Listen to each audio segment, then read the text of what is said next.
Well, welcome to Dairy Livestream. I'm your host, Corey Geiger, Managing Editor of Hoards Dairyman. We are broadcasting live from the Cheese Cave, our studio in downtown Fort Atkinson at the historic W.D. Hoard & Sons Company building, commissioned by former Wisconsin Governor W.D. Hoard. We have four great panelists, and they look forward to answering your questions in the second half of the broadcast. You may ask a question by submitting it to the GoToWebinar question panel. I'd like to remind our audience to ask questions early so we have ensured time to ask them during our webcast as we delve through the topic options and opportunities for marketing my milk. This talk wraps up a 6-part dairy live stream series on milk pricing and potential federal milk marketing order reform. It's my pleasure to make an exciting announcement regarding dairy live stream. The May 5th episode, along with today's episode, and all future episodes, for that matter, are now available as a podcast. That's correct. Dairy Livestream can be viewed both as a YouTube video or as a audio version as a podcast the very next day after our Wednesday broadcast.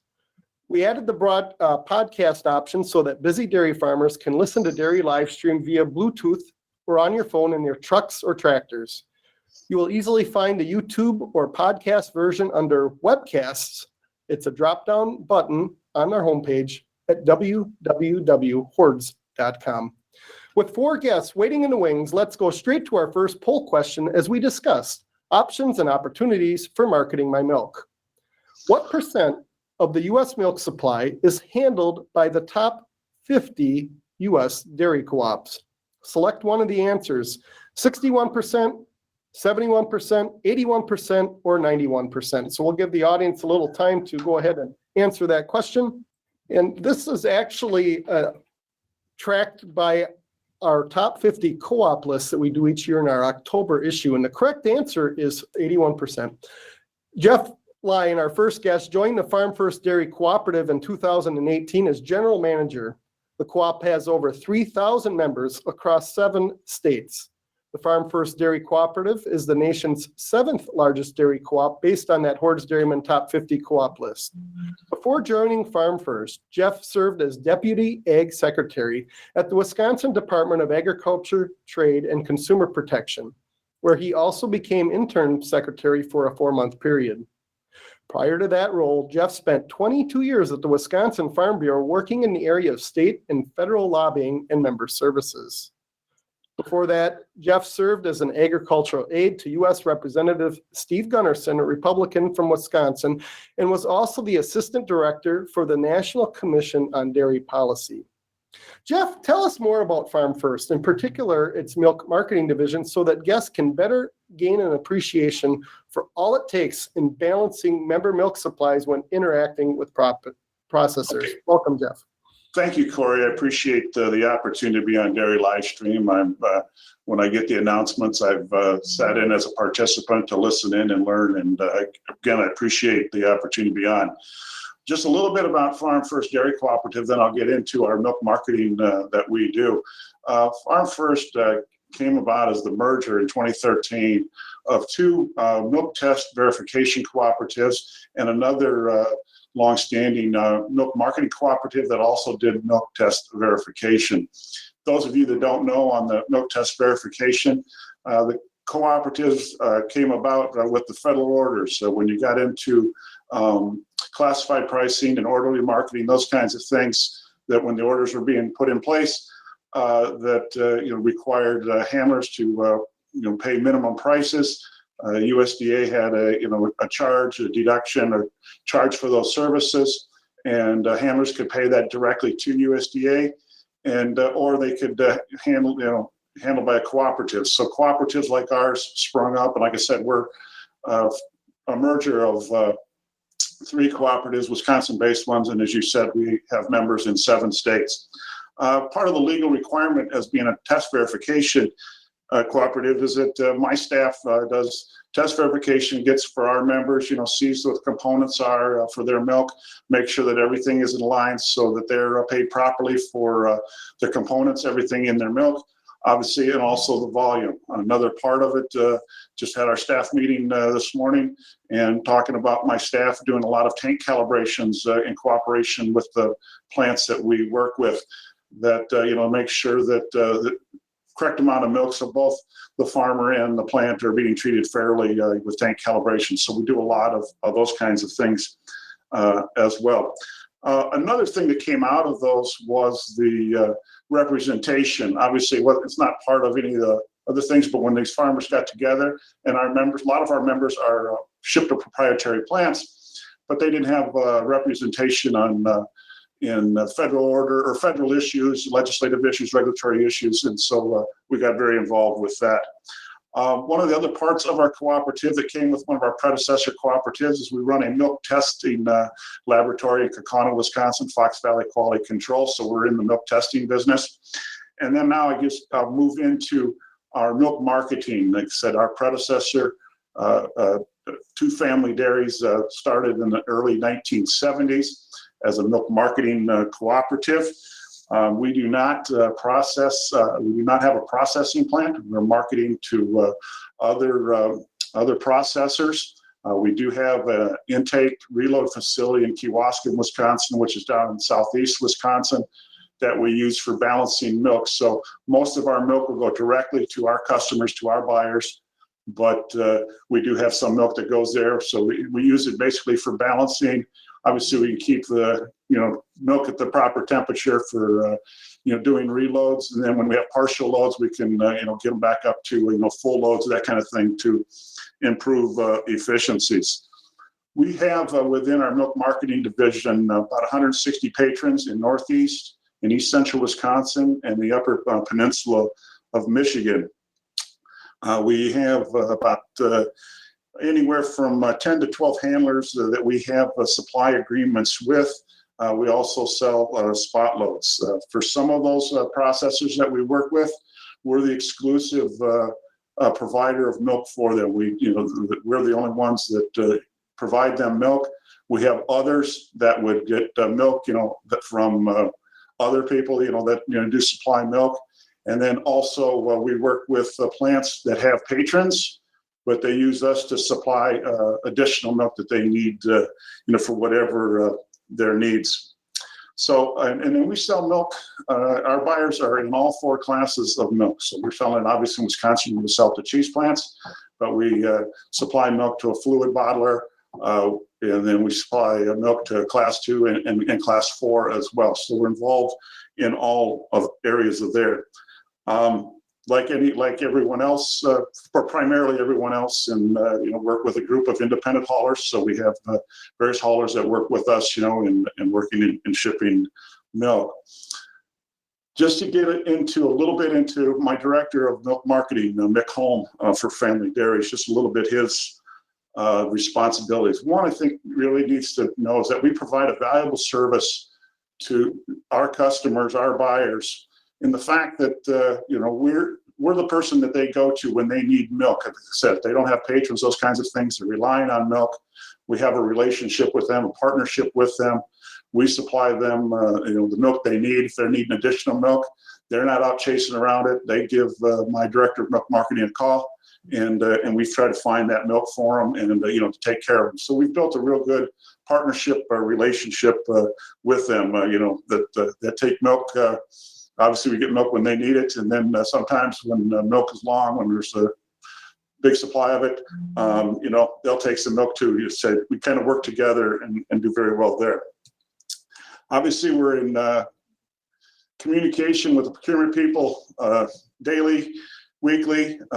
Schedule gets done on Thursday to find out what their needs are, and depending upon time of year, those things can really change. You can have you get a phone call, you think they're going to get their normal amount. Well, then they say, oh, we're going to be maintenance, or the holidays coming up, or our buyers, their buyers are saying, hey, demand is down. We don't need as much milk. Or like this week, hey, demand is up. We need more milk. So it's a constant balance of what we have to do. So you're working with the haulers. Most of the time they're going to the same places, but you really have a real balancing act of trying to move that milk around. Because like I said, any week, normal week, it'll be, okay, so-and-so needs more, somebody needs less. And we work with plants too. We work with plants that would just be a single Wisconsin plant, but then we also work with some larger plants that would have different locations and might be producing a different product at each of those, different cheeses or something like that. So they might have differences in demand. Obviously, the other part of it, what we have, and I think that would provide a valuable service is that some of our buyers, occasionally they're looking for organic milk or grass-fed milk or A2 milk, and they give us a call, and Mick Holm, our director, milk marketing, he finds that milk and gets it to them. We don't have any of our patrons that are producing grass-fed or organic. So we have to go out and find that, but that's one of the services that we provide and being able to get that milk for them. And then obviously we have, like I said, the real challenge that we have right now, and I think any time, has been the balancing of the milk supply. We get times when we're long, and trying to move milk, different locations, finding buyers. Sometimes when milk gets tight, then we're looking for milk and buying it, those kinds of things. And we need to balance that with, okay, how many patrons do we have? Do we want to move on and get more patrons? Do we stay with what we have? Those kinds of things. But I'll just leave it there. That's just a little bit what we do. Like I said, no processing facility, but we're a very valuable part of Wisconsin milk business for a lot of processing plants, not relying on patron milk, but buying that milk. Going back to the beginning of our health pandemic, Jeff, that had been a heck of a roller coaster when March and April rolled around when you talk about balancing milk. What was different about that? Well, as everybody can remember, we were coming, out of, 19, we're kind of going, hey, things look like they're going to be, looking pretty good. And January and February, we thought, hey, things were turning around. Mark can probably you'll have the numbers as to what they were. And then I remember, because I was out in DC for a trip out there in March 13th. And then by the 16th, we had our buyers just saying, with the pandemic and everything closing, we do not need as much milk. And obviously our customers too, they're in retail, but they're also in wholesale, food service, those kinds of things. So it was, that was crazy in that part of March, when we were, not sure, whether we were going to be able to find a home for milk. We got real close to thinking that we might have to dump milk. We were fortunate. Not everybody was as fortunate as us. We did find a buyer for our milk, obviously not at the prices that we'd want, but we figured it's better than putting it on the ground. So it was crazy, but different times I've written different things. I think what really came through was our dairy industry and our transportation system really did well to make the adjustments pretty darn fast and be able to, change marketing and change what they were going to do and take care of all those things. But it was very frantic, I'll put it that way. Thank you, Jeff. I'd like to remind our audience that you can go ahead and ask questions of our panelists today. You can do that in the GoToWebinar control panel. We're going to put up our next poll question before and that question is this: cheese production accounts for what percent of the milk fat supply in the United States? 32.5%, 42.5%, 52.5%, or 62.5%. And this is based on USDA data that's put together each year by the AMS division of USDA. So we'll go ahead and answer that poll question here. And we will cut that off here and show you the results were a little bit across the board here. The correct answer is 42.5%. That number has grown a great deal in the past 20 years, as in 2000, the answer would have been 37.7%. So our milk supply has grown, but cheese continues to grow faster. And we welcome Audie Wall to DairyLivestream. Audie is Vice President of Manufacturing for the Marcoot Jersey Creamery that is operated by Audie and the Marcoot sisters, Amy and Beth.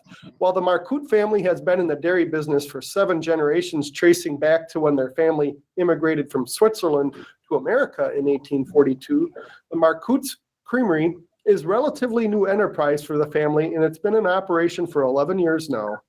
Our guest, Audie Wall, has been with the creamery from its very early days, and she has even transitioned into fabricating some equipment necessary for processing at the plant.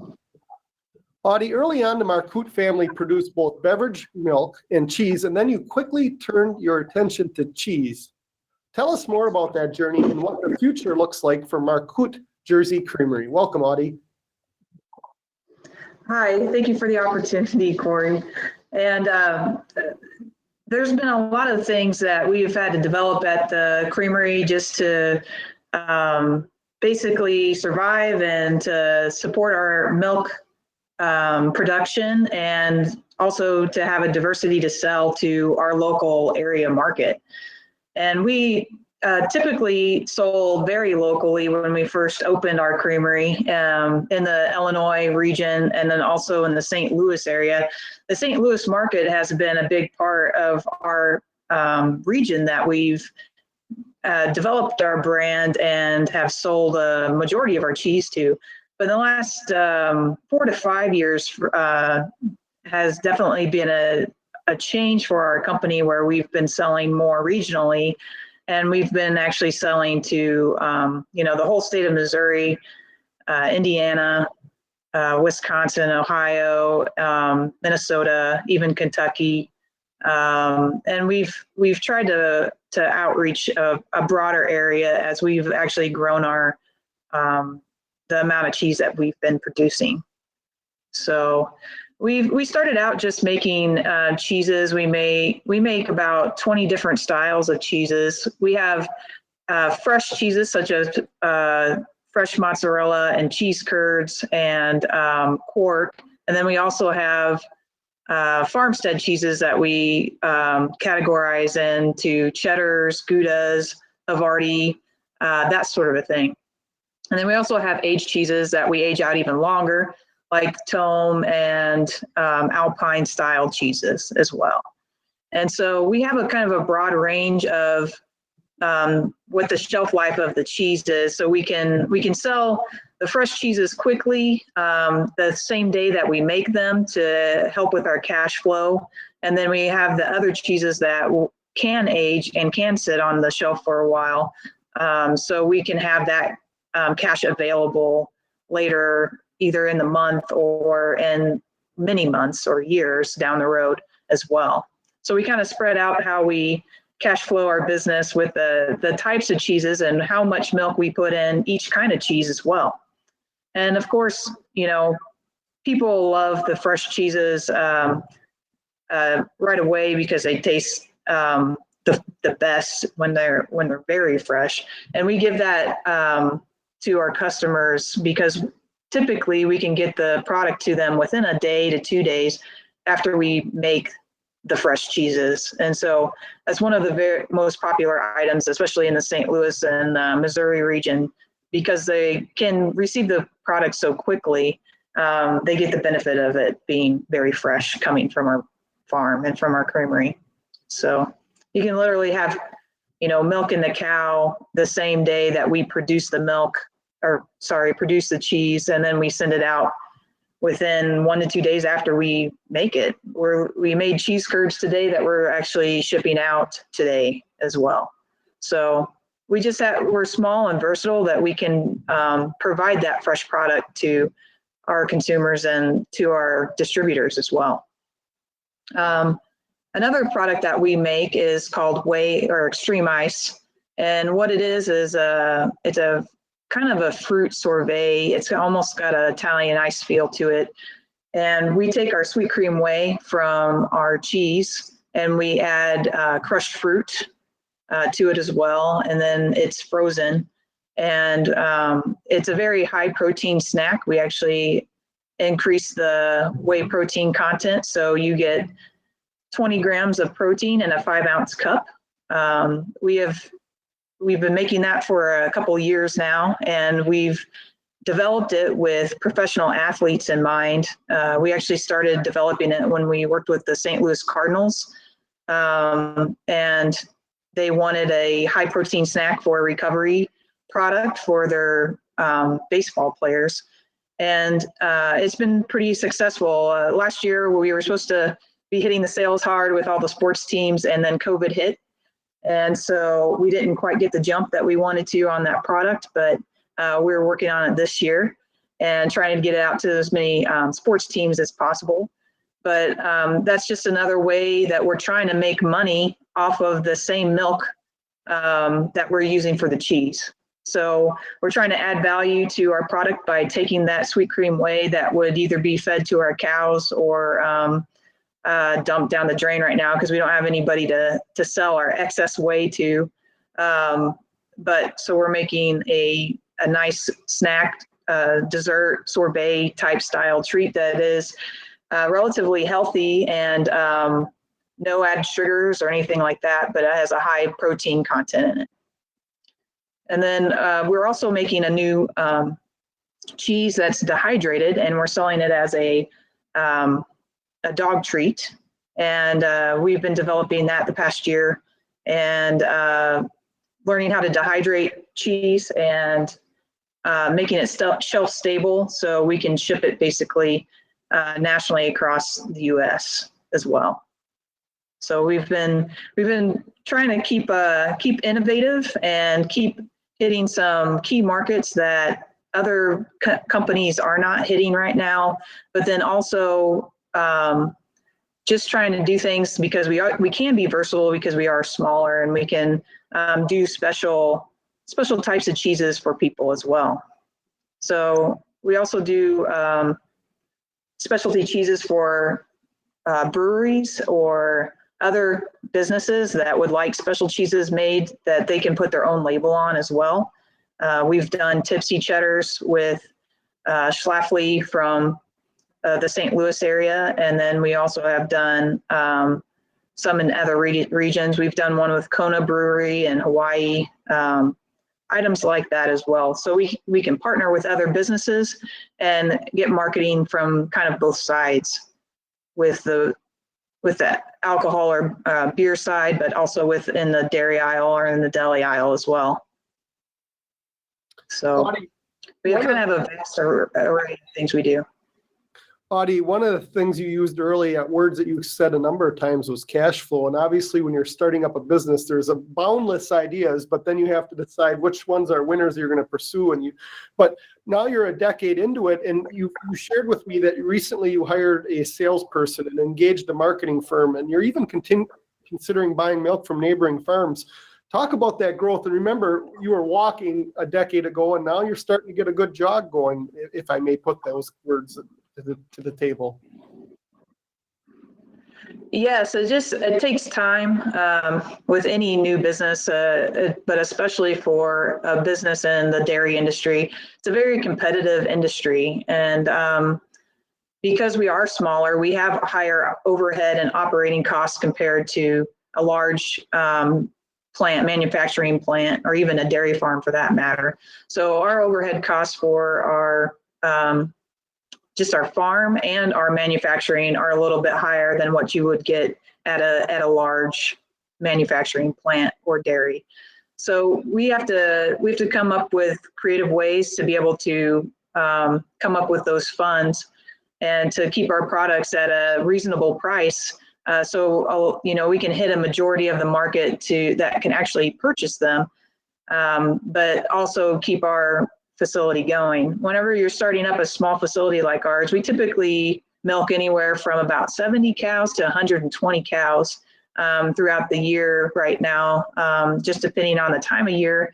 And when we have calves come in, we just started calving again right now. And so we're starting to get another influx of milk, which is good for the summer because cheese sales tend to go up right now. So it's a lot of time because we have like 3 or 4 businesses in one business, because we're operating the farm, we're operating the production, the manufacturing, but then also we're doing the sales and marketing as well. And it does take special skill sets to be able to do all of that. And because I am here and because Amy and Beth are operating as well, we have 3 of us that have kind of different backgrounds that can kind of fill in those holes and gaps to be able to get the job done. So, and we have to hire outside help as well. Like you said, the marketing company, and we have other resources that we hire with social media as well. We have people that work on Twitter and Instagram and our website pages and that sort of thing. So. Well, thank you, Audie. We're gonna go straight to our next poll question before we invite Jen on the webcast. Fluid milk accounts for 11.3% of all milk fat. But what does fluid milk account for on a skim solids basis? So we're talking about the fat being skimmed off. Now, I'm going to give you a hint. That number is going to be higher than 11.3. Question is, how high is it? So we're getting quite a few votes rolling in here. Hopefully I didn't tip the scales too much, but we'll give you another 10 seconds to answer that question. And of course, when milk fat is skimmed off, it's repurposed for other dairy products. It could be used for butter, could be or cream or those kind of things. So let's go ahead and show the results of that poll question. The correct answer is 21.7%. So 63% of you got that correct. We asked that question because our next guest, Jen Glover, and her family specialize in fluid milk sales, with their farm being located just 60 miles from the Atlanta, Georgia Metroplex. Jennifer and her husband, Scott, own and operate Mountain Fresh Creamery, with milk supplied by the family's Glowcrest Dairy. In addition to Jennifer and Scott, the family business has over 15 employees to run both operations. The creamery specializes in beverage milk, ice cream, and butter. Although Jennifer didn't grow up on a dairy farm, she quickly got up to speed after marrying her husband, Scott, a fourth-generation dairyman. Today, Jennifer serves on the board of directors for the American Dairy Association of Georgia and has served on the Governor's Advisory Council for Childhood Obesity. Like Audie, the Glovers have about a decade of experience with their creamery operations that started in July 2011. Jennifer, what can you tell us about that 10-year journey as other dairy farmers may contemplate engaging in a similar business as yours? Welcome to Dairy Livestream, Jen.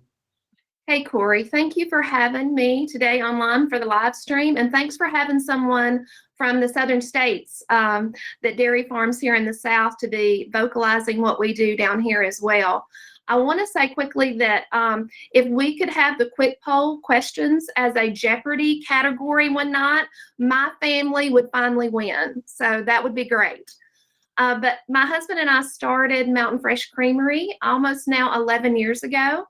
We did that because we wanted to stay in the dairy business, and we wanted to stay in the dairy business in the South near where we live. So we knew we really had two choices: either move somewhere that wasn't so close to Atlanta so that we could purchase more land and milk more cows, or build a creamery. And so we decided to go that route, and it's been successful in the past 11 years. When we first started, we really found out that we needed to visit some folks that were already doing this successfully. So we did that.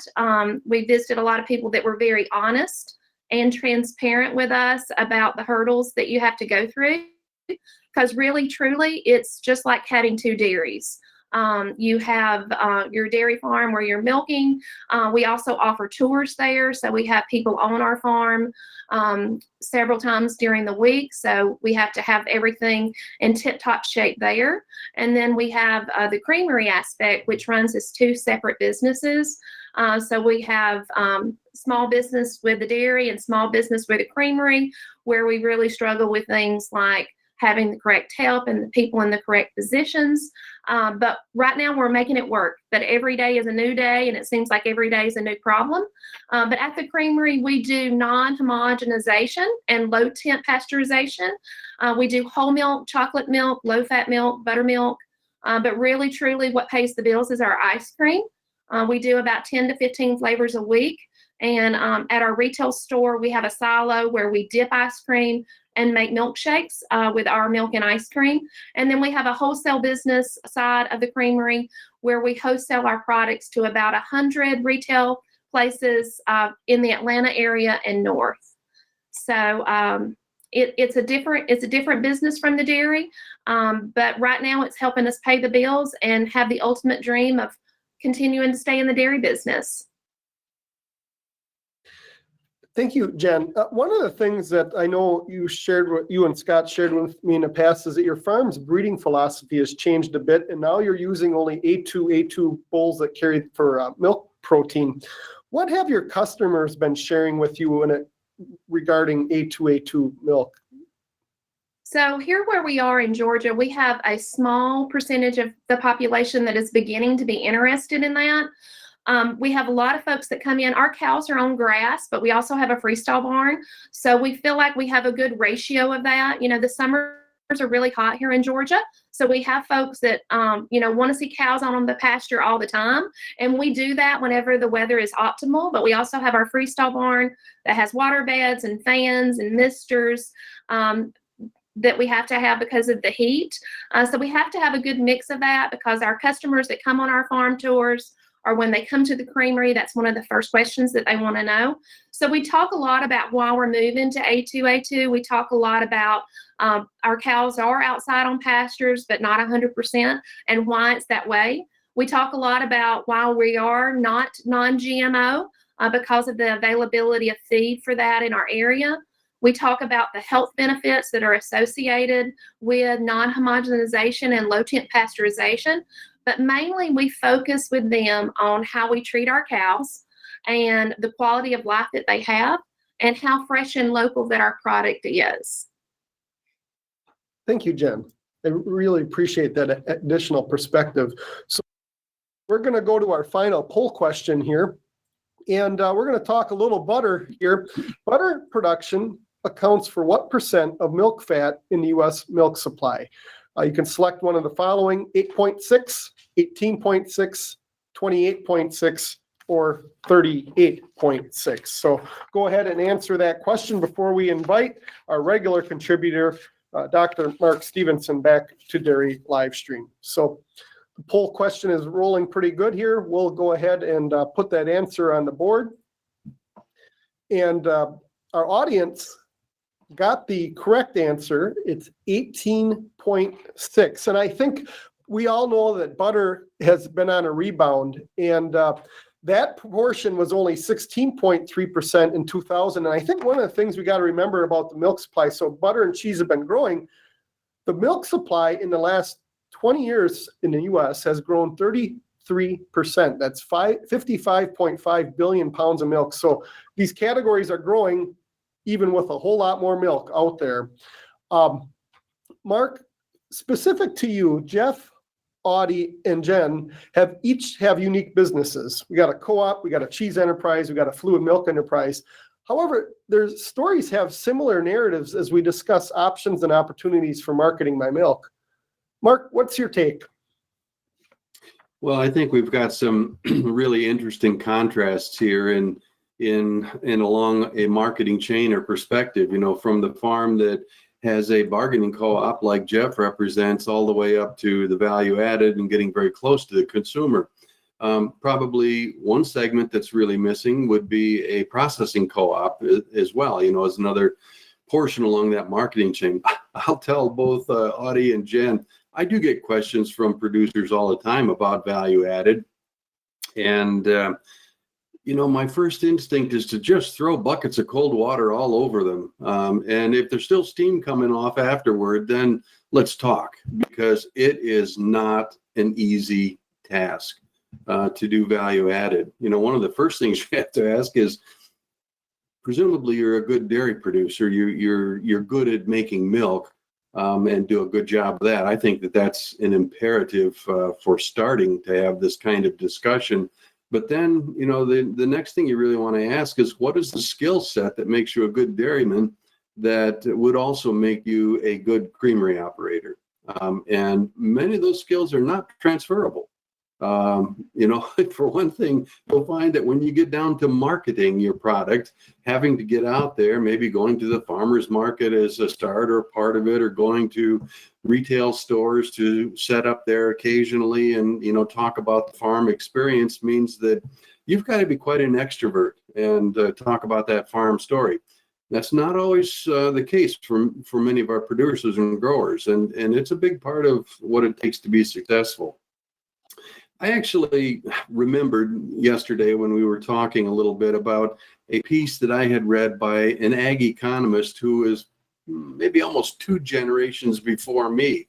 And in fact, he wrote kind of the definitive book on agricultural marketing at about the time I was born. And, you can kind of tell by my white hair that was some time ago.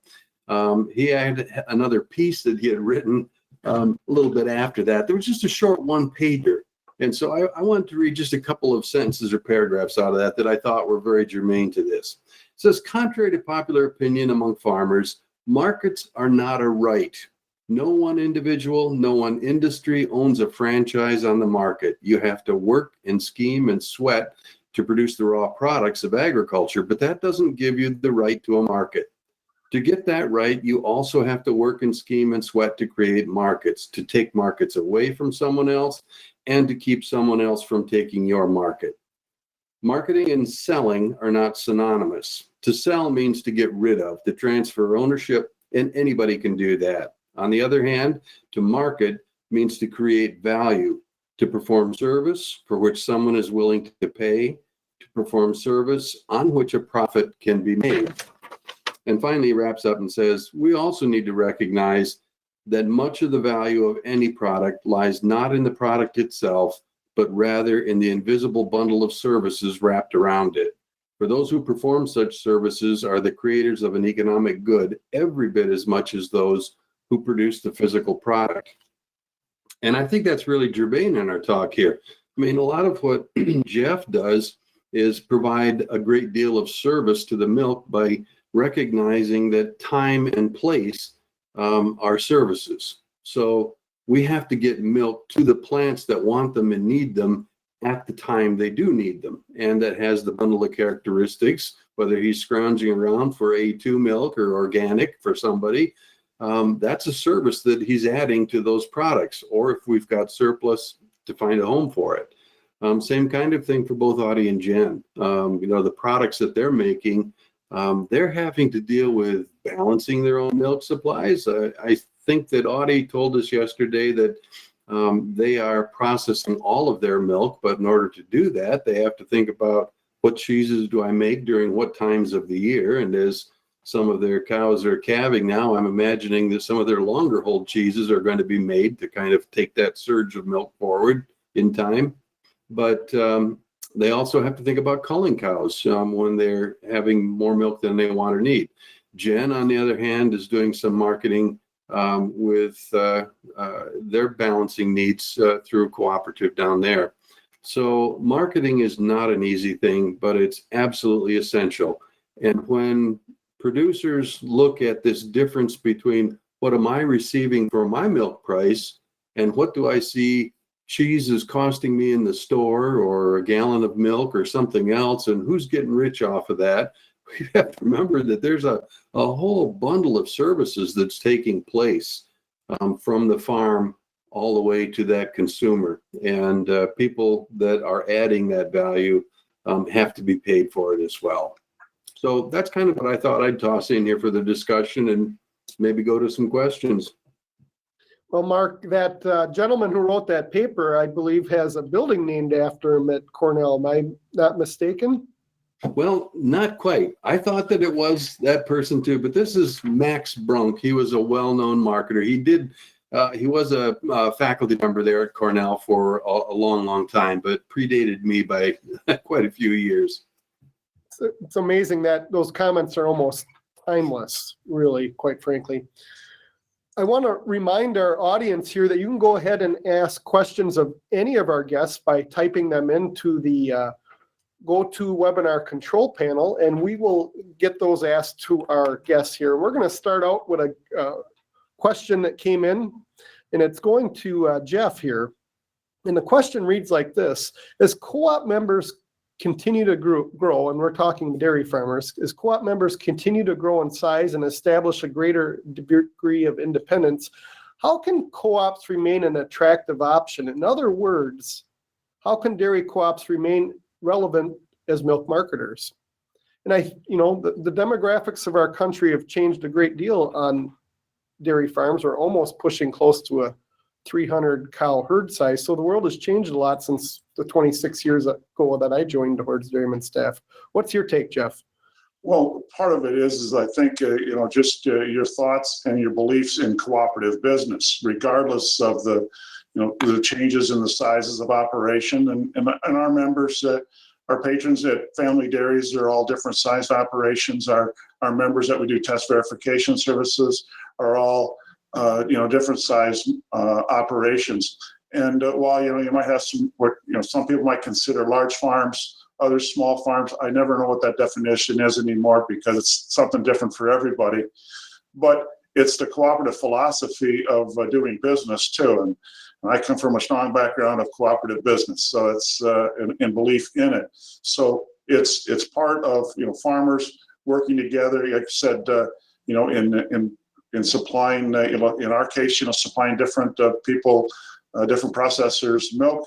If it's a processing plant, as Mark said, a cooperative that has a processing plant, a little bit different than what we do, but it's a belief in the cooperative business model as being a successful model, and it's proven to be a very successful model, regardless of the size of operations, those kinds of things. Because you might think you're a big operation, but over time, suddenly you become a pretty small operation too. So I think it's philosophy of that. And Mark, I have a follow-up question for that kind of is a derivative of what Jeff just answered. Herd sizes and farms may be growing, but then there's this retail sector, and the big fish out there are pretty darn big, the Walmarts and the Amazons of the world. So as a producer thinks that their size has grown and their presence in the marketplace, there's a whole other world out there that I would like you to comment on a little bit, Mark. Well, consolidation has certainly had its impact on the dairy markets. You may remember, how far back do I have to go now? 20 years? Was it when we began to see Suiza and Dean Foods at that time begin to gobble up plants and then ultimately merge into a single organization of Dean's, and now that's part of DFA.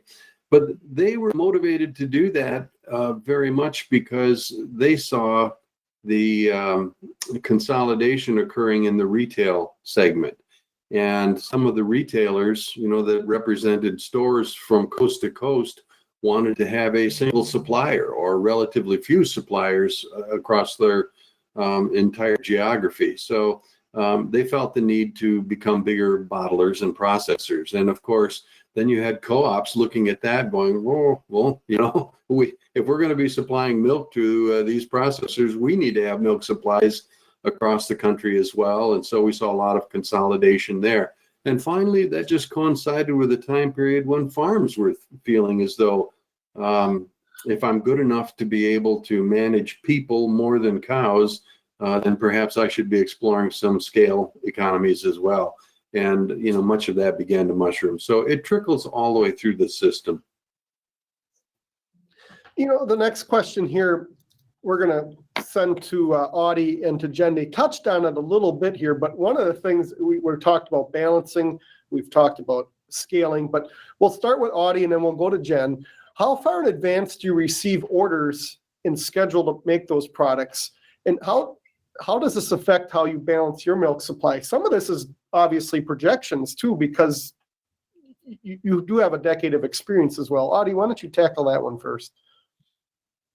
Great. Well, typically for our cheese orders, we have it at least a week ahead of time, if not 2 weeks. But, people aren't perfect. And so a lot of times we'll get last minute orders in that somebody forgot to place an order, or, the normal chef or something wasn't working at the restaurant, or the distributor forgot to place it. But so we have a kind of an idea of like what our weekly order is going to be. And we try to project out each week, kind of planned on how we're going to make our cheeses and then package our fresh cheeses and cut our aged cheeses to fill those orders. And so most of the time we can typically have about a week to 2 week lead, but then we have certain situations where, we'll get a last minute order. And since we are smaller, we can be a little bit more flexible and still try to get those orders filled on a last minute basis, because we don't have like a a real high minimum or anything like that to try to get the orders filled. So. Jen? Yeah, so similar answer. And when Jeff was talking earlier, it really rang true with how our creamery works. It's all about balance. So we have to look at how much whole milk we're going to run, how much low-fat milk we're going to run. We can only run as much ice cream as low-fat milk we run because we pull the cream off of our low-fat milk to make our ice cream mix. So balance is really key to us. Most of our larger chain grocery stores and other retail outlets give us about a week lead time, and pretty much it stays the same from week to week. Our team at the Creamery does a really good job at looking at inventory and how much we're selling out of our retail store and what our wholesale numbers look like from the week before. But we have to look at careful things like summertime, our sales go down some because school's out and people are on vacation, so we're not selling as much whole milk gallons.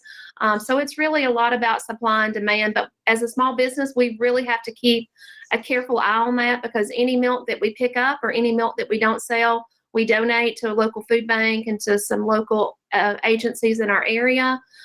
We try not to mark the price of milk down any lower than it already is.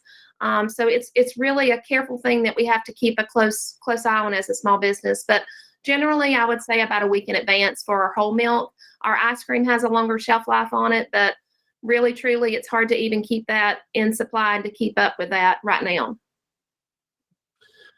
Jeff, one of the things that your team, and you have a significant team that works with you at Farm First, you have to juggle a lot of things. What overall, since you've been there, what do you find is one of the couple more difficult things in marketing a product, or not product necessarily, moving milk to different processors, and what's the most rewarding part of that?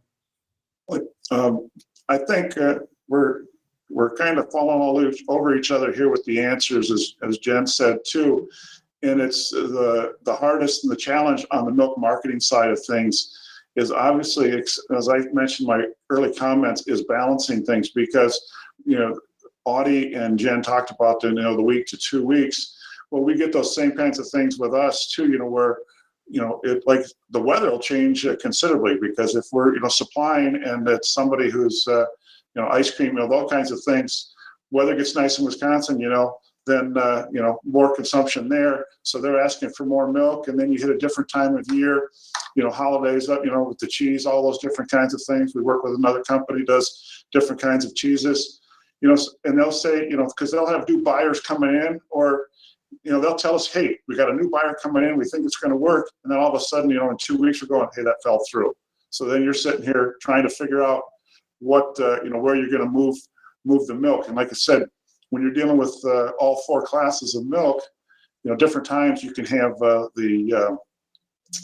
different kind of demands. So you really have to be flexible and be able to move that milk around in our case. As far as most rewarding, it's, just kind of a standard line for our patrons is feeling good about yourself, that every day you can make sure that the bulk tank is emptied for every dairy farmer every day, because that's what it's all about. They're milking the cows, they're doing those kinds of things, and it's our job to sell it and get the best price that we can for them. And it's, like I said, might be a little hokey, but that is a good feeling every day. But it's a responsibility that we have as well too. So those kinds of things, and then I guess it's just the partnership and the relationship that we have with our people that we supply milk to, that we try to work together, that because they're interested in what's good for the farmer too, because obviously they know that they need to have farms out there to be able to supply the milk too, and I think they're real good about that. Mark, you've been involved in advising a lot of different dairy groups, and I'm talking processors, co-ops, farmers, and all that, and we're co-chair of the Dairy 2.0 task force in Wisconsin. Now that looked specifically at Wisconsin, but a lot of the learning moments parlay to any dairy farm across the country. And one of those learning moments, I know in Wisconsin, they have a grant program where a farm could study about opening a creamery on their farm. Talk about that importance of the early investigation on that, and how, and maybe, you know, how you've advised some farmers here, and maybe we'll follow up with Audie and Jen and talk a little bit about how they did their research. Well, in many cases, you know, I want to ask why they want to do it. And if somebody just tells me that, you know, I'm having a hard time making ends meet milking cows. So I think if I do this, you know, I'll capture some of those upstream profits. That's probably not, in my experience, a very good reason for doing this. You need to be successful at milking cows first, and then give me a better reason, you know, for doing something else. I think one of the excellent reasons may be I've got a son or a daughter, or, you know, somebody else who's coming back to the farm. We need to have the income for another family. We're landlocked. We can't really expand our cows. So let's think about how we can generate more income from them, that base. That's very legitimate. Let's talk about this. And then we need to think about the business plan. What products? I mean, what is the passion for you personally? And go about it step by step. I do think that teaching somebody how to make curds and even good quality cheeses, even repeatedly, is one of the easier steps, you know, along the way. But knowing just how much stainless steel do I actually need is difficult. It's easy to get swept away with that and get a lot of overhead costs, you know, for stainless steel. It's only being used a few hours a day or maybe even a week. That's a problem. And, you know, just thinking about what your marketing strategy is. Are you going to try to sell this through distributors? Are you going to do it at the local farmers market? Are you going to try to, you know, have a farmstead creamery sales? Just exactly what is that? So it depends a lot on where you are. Are you close enough to population centers to do one versus the other? Or is it some combination of them? But the plans have to be well thought through, carefully implemented, and there are resources. Don't try to do it on your own. One of the things when I was a senior at UW-Madison, one of my professors, Dr. George Shook, talked me into at the time, taking a food science class with Professor Bob Bradley, and myself and another friend. We went in that class, and we were with all these food science majors who wanted to pursue a dairy processing career. And he said at the first class, I was kind of nervous about being there because I'm like, what am I doing here? And he introduced us as two cow kids and told the rest of the food science kids, if those two fail, everybody gets an F in here, because this is the interaction we need from both segments. And the last thing, our capstone experience, was developing a processing plant and balancing all the product flows. And we did that as teams, and it was a great learning moment. And I would say about anyone who wants to go in this endeavor, it should almost be repeated. Audie, a specific question to you. So you're a non-family member that joined Amy and Beth, the Marcoot family in Marcoot, Jersey Creamery. Tell us a little bit about putting that business model together back in those early days, how that went. Yeah, so we actually ended up a few years ago splitting the farm off from the creamery. And I think, Jen, you also said that you guys have separate businesses for your farm and your creamery. And I would highly suggest that just in general anyway, just for insurance reasons. And, you know, there's so much stuff that can go on with product. And if you ever have a recall, or if there's anything else that's going on with your, you know, actual manufacturing business versus the farm, there's just so many things operationally that can go on between both of those businesses. But also, number two, it's really hard to insure both of them under the same policy as well, that we have found. So there's very specific insurance policies for farms, and there's very specific insurance things you can get for manufacturing as well. So we kind of decided that after, I don't know, being 7 years in the business together, I became part owner of the creamery, and we kind of split those off at that time, and we kind of restructured things as a business during that time. And it just gives you opportunity to, like, if you if you do need capital and you need to get it, have growth or an investor, or if you want to bring on partners, that gives you the capacity to be able to do that, because if you don't want somebody else to own your farm and have access to your land or property, then it's a good way to keep that entity separate and have those people become part of your company or business. So if you need that type of financial structure, it gives you the opportunity to be able to do that as well.